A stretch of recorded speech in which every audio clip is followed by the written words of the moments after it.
Hi friends, मैं परविंदर खारी। Friends, काफी समय से मुझसे सोमा करंजी के किसी गेम के ऊपर वीडियो बनाने के लिए कहा जा रहा है जो जॉन कॉर्चने के साथ खेली थी। फ्रेंड्स, जॉन कॉर्चने, अगर आपने मोहितचंद्र बाबू की मेरी बनाई हुई कुछ वीडियोस देखी होंगी तो वहां पर मैंने आपको बताया था कि ब्रिटिशर्स थे जब अंग्रेजी शासन था भारत में, तो कोलकाता में इनकी पोस्टिंग हुई थी। और उस समय पर चेस के प्रति दीवानगी थी जॉन कॉर्चने की, तो उस समय पर कुछ खिलाड़ियों को वे ढूंढ रहे थे, तो उसी सीरीज में उन्होंने मोहितचंद्र बाबू या मोहितचंद्र बनर्जी के साथ उन्होंने कुछ गेम्स खेली और उनकी गेम्स को नोटिफाई किया। इसी तरह से सोमाकरण जी की उन्होंने कुछ उनके साथ भी कुछ गेम्स खेली और उनकी गेम को भी उन्होंने लिख कर रखा। और जैसा मैं इनका देख रहा था, I think friends, just give me a second, इन दोनों खिलाड़ियों के बीच में अगर मैं कहूं तो 125 गेम जॉन कोर्चने ने जीती थी और 62 गेम सोमाकरन ने, और 11 गेम इन दोनों खिलाड़ी की ड्रॉ रिकॉर्डेड है, जो रिकॉर्डेड होगी।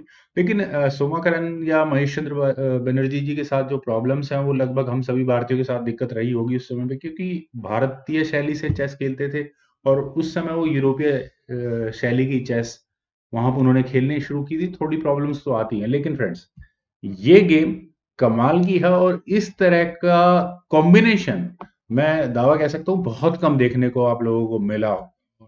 नॉर्मली इस पैटर्न तक हम पहुंच जाते हैं, लेकिन ये चीज दिमाग में नहीं आती है।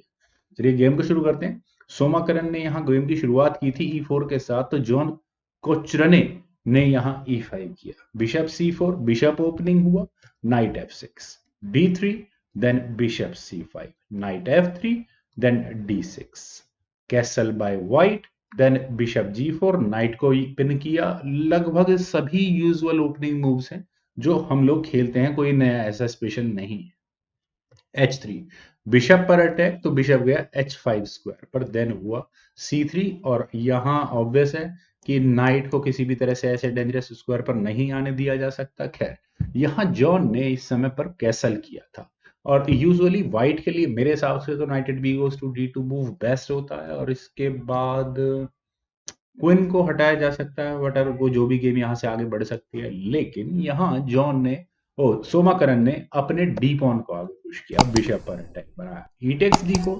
सी टेक्स D4। और यहाँ ऐसा करने के बाद जॉन को मौका मिला, जो मतलब सभी लोग करते ही हैं, बिशप टेक्स F3 करने का और एक पॉन जीतने की थ्रेट दी। लेकिन सोमाकरन ने यहाँ जी टेक्स F3 किया, और जी टेक्स F3 होने के बाद फ्रेंड्स, कैसल स्ट्रक्चर तो पूरी तरह से डैमेज हो चुका है। तो अब ब्लैक किस तरह से इस बात का फायदा उठा सकता है? पहले यहाँ बिशप पर अटैक है ब्लैक के, तो जॉन ने अपने बिशप को B6 स्क्वायर पर प्लेस किया, देन हुआ नाइट C3, तो हुआ C6।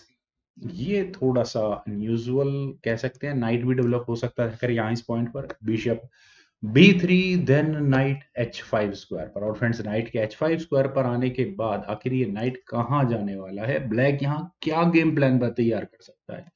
ब्लैक के गेम प्लान में एक ही चीज मुझे नजर आती है कि वो यहाँ अपनी क्वीन को इस H4 स्क्वायर पर लाने के बारे में सीरियसली सोच रहा है। तो व्हाइट ने यहाँ चला F4। और फ्रेंड्स, ये मूव थोड़ा सा अलग है, क्योंकि यहाँ बिशप की मदद से आप देख सकते हैं, चलिए इस एफ पॉन को आगे पुश किया भी जा सकता है, फाइल में पॉन्स भी डबल है तो ये काम भी किया जा सकता है। लेकिन अब ब्लैक यहाँ क्या करे?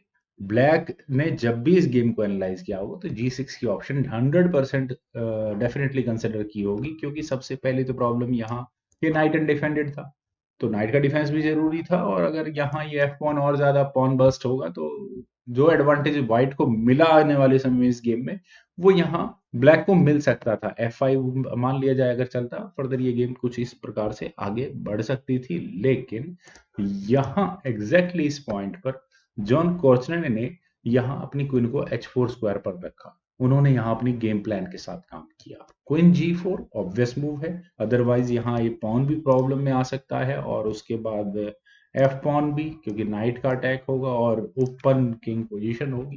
Queen takes G4, H takes G4 almost force है, नाइट पर अटैक बना, नाइट गया F6 स्क्वायर पर, देन हुआ G5, दोबारा नाइट पर अटैक बना, और इस नाइट के लिए बहुत ही पैसिव स्क्वायर वापस D7 स्क्वायर पर गया, देन हुआ बिशप E3।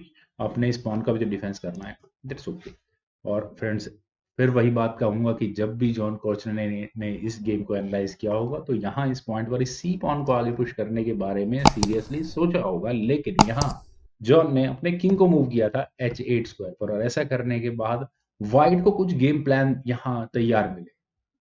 पहले तो हुआ किंग G2, क्योंकि G file sorry H file semi open है, तो इन रुक्स की बैटरी लगाने में शायद 3 मूव की वेट है बस।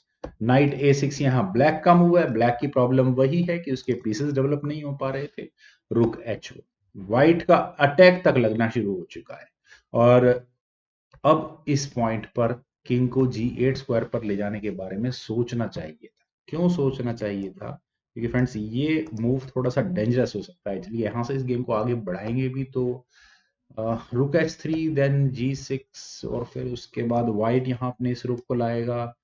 H7 पॉन का बचना बहुत मुश्किल है, लेकिन यहाँ ब्लैक ने अपनी प्रॉब्लम्स को और भी ज्यादा बढ़ा दिया, खासकर जब जब उन्होंने यहाँ अपने इस F पॉन को आगे पुश किया। F1 को आगे पुश करने में प्रॉब्लम ये है कि ये बिशप यहाँ इस G8 स्क्वायर तक अपनी मार्क क्षमता को पहुंचा रहा है, तो किंग कम से कम G8 स्क्वायर पर नहीं आ सकता। और इसी बात को देखते हुए फ्रेंड्स आप यहाँ इस वीडियो को पॉज करें कि और क्या आपको यहाँ कॉम्बिनेशन नजर आ रहा है कोई? और मेरे ख्याल से जब मैंने वीडियो पॉज करने के लिए बोला है तो आप यहाँ समझ चुके होंगे कि कुछ ना कुछ कॉम्बिनेशन है, तो सेक्रीफाइस होगा, और सेक्रीफाइस का नेचुरल सेक्रीफाइस जो बनता है रुक टेक्स H7 चेक का है।